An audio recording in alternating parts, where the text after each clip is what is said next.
Right. అయితే ఇప్పటికే ఇటు గవర్నర్ ప్రసంగంలో ఏ ఏ అంశాలు మాట్లాడాలో కూడా పొందుపరచడం అయితే జరిగింది. అయితే ఈ సందర్భంగా సెక్యూరిటీని కూడా చాలా టైట్ చేసి, ఎందుకంటే ఆల్రెడీ మొన్న పార్లమెంటు విషయంలో కూడా కొన్ని దాడులు జరిగిన ఘటన ఉంది కాబట్టి దీనికి సంబంధించి కూడా సెక్యూరిటీని చాలా టైట్‌గా ఉంచుతున్నారు. మరి కంప్లీట్ డీటెయిల్స్ ఏంటో కూడా మా ప్రతినిధి సైదుల్ని అడిగి తెలుసుకుందాం. సైదులు.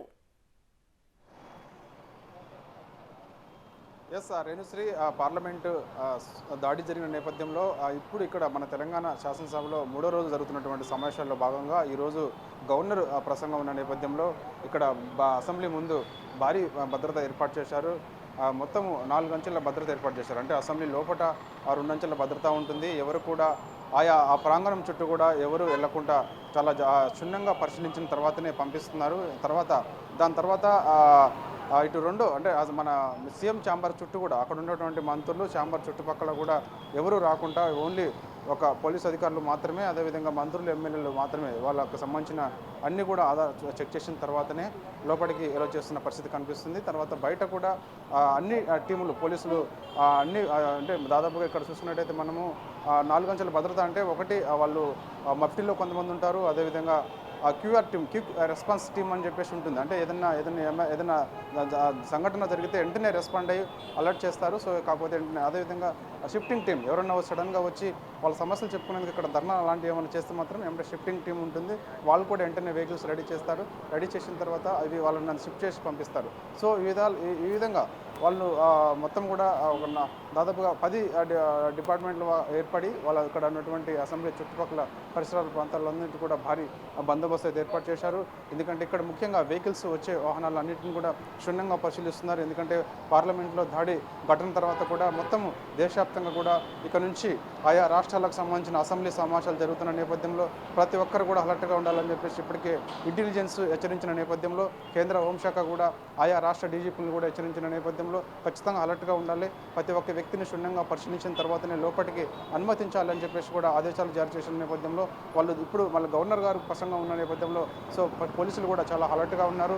సో ఇంకా కొంత ఫోర్స్ కూడా బందోబస్తు కూడా అంటే మొన్నటితో పోల్చుకుంటే మొదటి రోజు పోల్చుకుంటే ఈరోజు కొంత ఫోర్స్ కూడా ఎక్కువగా పెంచడం జరిగింది. సో పోలీసులు కూడా ఎప్పటికప్పుడు క్షుణ్ణంగా ప్రతి ఒక్క వ్యక్తి వెహికల్ని, అదేవిధంగా ఇక్కడ ఉన్నటువంటి పాసులు ఉన్నా సరే వాళ్ళని కూడా క్షుణ్ణంగా పరిశీలించి ఆ పాసులు ఏ విధంగా వాళ్ళు ఎందుకు లోపలికి వెళ్ళాల్సి వస్తున్నది, విజిటర్ పాసులా, మీడియా పాసులా, మీడియా వారిని కూడా క్షుణ్ణంగా పరిశీలించిన తర్వాతనే లోపలికి అయితే వెళ్ళేసేస్తున్నారు. సో ఏదేమైనా సరే ఇక్కడ మాత్రమైతే ఎటువంటి అవాంఛనీయ ఘటనలు చూసుకున్నాం. ముఖ్యంగా ఎందుకంటే గతంలో కూడా చూసాం మనం అసెంబ్లీ అనగానే చాలా కొన్ని ఘటనలు చోటు చేసుకుంటుంటాయి. అదే ధర్నా అంటే వాళ్ళకు వివిధ శాఖలకు సంబంధించి సమస్యలు ఉన్నప్పుడు వాళ్ళు నేరుగా అసెంబ్లీ దగ్గరకు వచ్చి అసెంబ్లీ ముట్టడిస్తామని చెప్పేసి కూడా ఇక్కడికి వచ్చి సడన్గా ధర్నా చేసిన సందర్భాలు చాలా ఉన్నాయి. సో అలాంటి ఘటనలు ఇక్కడ జరగకుండా చాలా పటిష్టమైనటువంటి భద్రతను అయితే పోలీసులు ఏర్పాటు చేశారు. చూస్తున్నాం మనం ఎవరు ఇక్కడ వచ్చిన కొంతమంది వ్యక్తులను కూడా వాళ్ళు ఎందుకు వచ్చారు ఏంటి అనేది కూడా పోలీసులు ఎవరిని అడుగుతున్నారు, వాళ్ళకు పాసులు ఉన్నాయా లేవా, పాసులు ఎందుకు, ఏం పాస్ అది, ఎవరు ఇచ్చారు, ఒకవేళ ఆ పాసు వెలో ఉందా లేదా ఏంటి అనేది కూడా ఉన్నారు.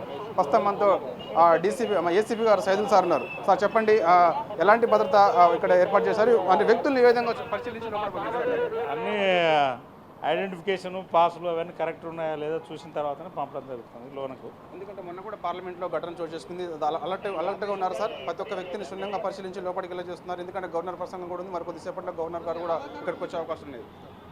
అవునండి, ఎలాంటి వస్తువులు తీసుకోకుండా తర్వాత చెక్ చేసి లోనకు పంపిస్తున్నాం. చాలా అలర్ట్గా చూసుకుంటున్నాం, ఎలాంటి ప్రాబ్లం లేదు. చూస్తున్నాం కదా, ఖచ్చితంగా ప్రతి ఒక్క వ్యక్తిని క్షుణ్ణంగా పరిశీలించిన తర్వాతనే లోపల పంపిస్తాం. ఎందుకంటే పార్లమెంట్లో జరిగిన ఘటన ఏదైతే ఉందో ఆ ఘటన విజిటర్ పాస్ ద్వారా వాళ్ళు లోపలికి వచ్చి సడన్గా పార్లమెంట్లోకి దూకి అక్కడ వాళ్ళు ఆ స్మోక్ సంబంధించిన పదార్థాలు యూజ్ చేశారు కాబట్టి సో ఇక్కడ కూడా అలాంటి ఘటనలు ఎవరైనా వ్యక్తులు ఎవరైతే ఉంటారో వాళ్ళు ఆ వ్యక్తులు అనుమానాస్పదంగా ఉన్నట్టయితే ఖచ్చితంగా వాళ్ళని పట్టుకుంటారు, అలర్ట్ చేస్తారు. ఎందుకంటే వేరే టీమ్స్ ఉంటాయి. సో వివిధ అంటే ఇప్పుడు చూసుకున్నట్టయితే కూడా ఇక్కడ గన్ పార్క్ దగ్గర కూడా చుట్టుపక్కల అంతటిని కూడా పోలీసులు భారీ బందోబస్తు ఏర్పాటు చేశారు, బారికేడ్స్ కూడా ఏర్పాటు చేశారు. ఎందుకంటే గతంలో చోటు చేసుకున్న సంఘటనలు మరోసారి ఇక్కడ చోటు చేసుకోకుండా ఉండాలంటే గట్టి బందోబస్తు ఏర్పాటు చేయాలని చెప్పేసి కూడా ఇప్పటికే డీజీపీ పోలీస్ శాఖను ఆదేశించిన నేపథ్యంలో వాళ్ళందరూ కూడా చాలా అలర్ట్గా ఉన్నారు. వివిధ శాఖల నుంచి అటు సైబరాబాద్ పోలీస్ కమిషనరేట్ నుంచి, అదేవిధంగా రాచకొండ పోలీస్ కమిషనరేట్ నుంచి కూడా చాలా పోలీస్ బలగాలు ఇక్కడ ఉన్నాయి. ఎందుకంటే ముఖ్యంగా ఇక్కడ ఉన్నటువంటి టాస్క్ ఫోర్స్ టీమ్స్ కూడా ఎప్పటికప్పుడు వాళ్ళు ఎవరైనా వ్యక్తులు అనుమానాస్పదంగా కనిపిస్తే వాళ్ళని వెంటనే పట్టుకొని లోపలికి అంటే ఎందుకు వచ్చారు ఏంటి అనేది కూడా అడిగే అవకాశం. అదేవిధంగా ముఖ్యంగా ఇక్కడ ఉన్నటువంటి కొన్ని టీమ్స్ అన్ని పోలీసు శాఖల నుంచి కూడా సమన్వయం చేసుకుంటూ కూడా అసెంబ్లీ చుట్టుపక్కల అంతటా కూడా భారీ బందోబస్తు అయితే ఏర్పాటు చేసి ఎలాంటి అవాంఛనీయ ఘటనలు చోటు చేసుకుంటూ అసెంబ్లీ సమావేశాలు సజావుగా సాగేందుకు ఏర్పాట్లు అయితే చేశారు. ప్రస్తుతం మనం ఇప్పుడిప్పుడే ఎమ్మెల్యేలు కూడా ఎందుకంటే 11 గంటలకి తర్వాత అసెంబ్లీ సమావేశం 3వ రోజు కొనసాగుతున్న నేపథ్యంలో ఎమ్మెల్యేలు కూడా ఇప్పుడిప్పటికే వస్తున్నారు. అదేవిధంగా ప్రభుత్వ వాహనం కూడా వాళ్ళు ఏంటి ఎవరు ఎందుకు వస్తున్నారు అనేది కూడా క్షుణ్ణంగా పరిశీలించిన తర్వాతనే లోపలికైతే వెళ్ళి చేస్తున్నారు రేణుశ్రీ. అది అసలు మొత్తం కూడా సుమారు ఎంతమంది పోలీసులు ఈ భద్రతలో పాల్గొనడం జరిగింది? మరోవైపు అక్కడ ట్రాఫిక్ ఆంక్షలు కానీ ఇవి ఏ విధంగా కొనసాగుతున్నాయి?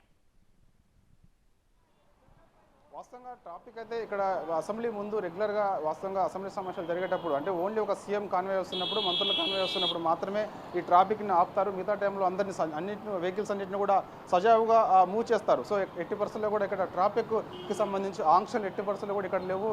ఎందుకంటే అసెంబ్లీ సమావేశాలు లోపల జరుగుతున్నా కూడా కామన్ పబ్లిక్ తమ ఉద్యోగ నిమిత్తం వెళ్తుంటారు కాబట్టి సో రెగ్యులర్గా ఆ వెహికల్స్ అన్ని కూడా మూవ్ అవుతూ వెళ్తుంటాయి కాబట్టి ఎక్కడ కూడా ఆపేందుకైతే ఉండదు. సో మిగతా అది చూసుకున్నట్టయితే ఒక సీఎం గారు వస్తున్న సమయంలో మాత్రమే కొంత ట్రాఫిక్ ఆపాల్సి ఉంటుంది. అదేవిధంగా గవర్నర్ గారు రాజ్భవన్ నుంచి బయలుదేరినామంటే ఇక్కడ పోలీస్ శాఖ అలర్ట్ చేస్తారు. సో వెంటనే కూడా ఇక్కడ అసెంబ్లీ ముందు ఉన్న దగ్గర ఓన్లీ కొద్దిసేపు మాత్రమే అది కూడా 10-15 నిమిషాలు మాత్రమే ట్రాఫిక్ని ఆపేస్తారు. మిగతా గవర్నర్ గారు సీఎం గారు మంత్రులు లోపలికి వెళ్ళిన తర్వాత ఇక మిగతా ట్రాఫిక్ అంతా కూడా సజావుగానే కొనసాగుతుంది. అదేవిధంగా మీరు అన్నట్టుగా మొత్తం కూడా దాదాపుగా ఇక్కడ 3000 నుంచి 4000 మంది పోలీసు శాఖ వాళ్ళు ఇక్కడ భారీ బందోబస్తు ఏర్పాటు చేశారు. ఆయా జిల్లాల నుంచి కూడా చాలామంది ఆఫీసర్స్ని పిలిచారు.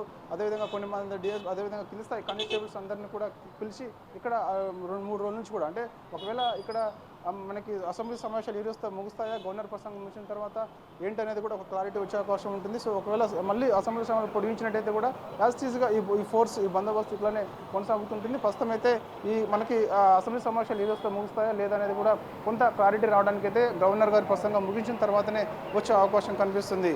Renusri. Right, thank you Saidulu.